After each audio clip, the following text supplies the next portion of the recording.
Hi, my name is Kate Voss. I'm from Princeton, New Jersey originally, and I came out to Cincinnati to study automotive design. I chose to center my project around kind of a Japanese icon, which is the Capsule Hotel. It's a very small hotel room. Basically, it's just a bed traditionally. Usually they're stacked on top of each other. Very little room, very little privacy, but it's just enough for one night's sleep.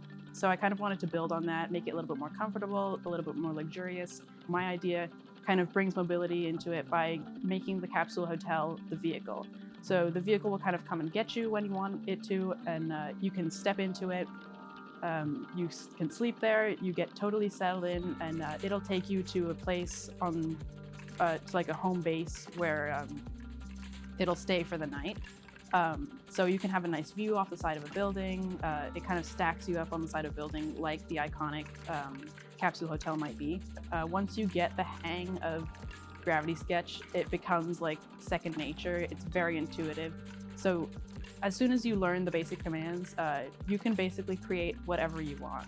And it really allows you to kind of explore in the step between sketches and CAD, where you can explore physical space, you can prototype around you, you can kind of feel the space, walk around it, kind of create materials and textures and forms that you wouldn't have a way to conceptualize as much in CAD or sketches.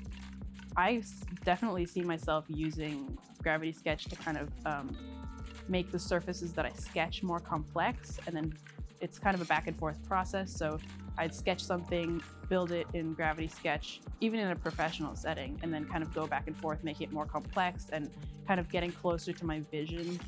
I could definitely see myself using that in a professional workplace setting. I'm gonna have to buy a headset because I do want to keep using Gravity Sketch and getting better at it and using it for my projects, but like, I'm gonna have to find money first. It's definitely super helpful, and I'm definitely going to be using it in all of my projects from now on in automotive projects. So thanks guys for sponsoring the class.